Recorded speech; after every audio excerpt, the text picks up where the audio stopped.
Last week was homecoming week, filled with fun games, rallies, and free giveaways, but it wasn't fun and games for everyone as crime hit the Clark Kerr campus. Students watched Senator Biden and Governor Palin go head-to-head this past Thursday night in the first vice presidential debate. And a panel of business professors discussed our nation's recent financial meltdown. All this and more is coming up right now on the Berkeley Beat. I'm Sonia Fleury. And I'm Tiffany Sue. Students and their families and Cal alumni joined together in celebrating homecoming week.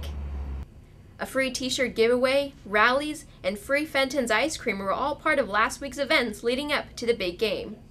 But the party stopped short for two residents of Clark Kerr campus who were held at gunpoint by two unidentified suspects.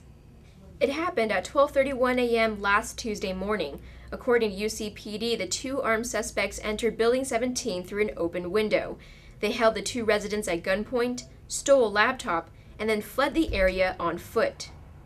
If you have any information related to the robbery, please contact UCPD.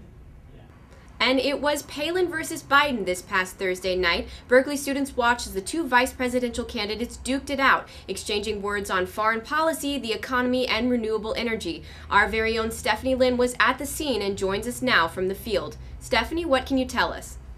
Sonia, hundreds of Berkeleyans were gathered inside and outside of Moses Hall for a taste of American politics on the big screen. And while candidates were certainly vocal about their opinions, students weren't afraid to show theirs as well. Take a look. Laughter fills one of the three rooms open to a public viewing of the vice presidential election this past Friday, shown on large projector screens. Inside and outside Moses Hall, audiences weren't shy to express how they felt about candidates' answers and responses. Palin sought to appeal to working-class voters by using terms such as heck of a lot and say it ain't so to reassert her position as part of the middle class. Some were impressed by the maverick underdog's performance. She definitely was not as bad as some people were maybe expecting. But others saw their choice candidate in the scrappy kid from Scranton. To be an unbiased judge of who made better points, who connected with American people more, I think Joe Biden, you'd have to say, did better. Now, if you're interested in more of these public showings, the next one's going to be on October the 7th at International House. More information can be found at events.berkeley.edu. In Berkeley, Stephanie Lin, Berkeley Beat. The economy has been on everyone's mind since the second biggest stock market drop in history. Congress may have passed the $700 billion bailout plan, but some business professors have their doubts about the resolution. What we have here is a failure of leadership.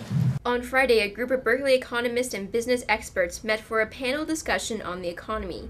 Panelists discussed solutions to the financial crises and accused the government of failing to catch the problem sooner. The Treasury failed to explain the crisis adequately. It failed to craft a coherent plan.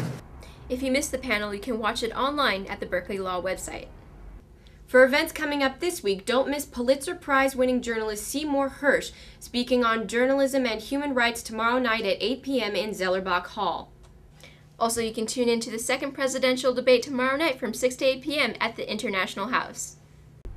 And that does it for this edition of the Berkeley Beat. We'll see you next week.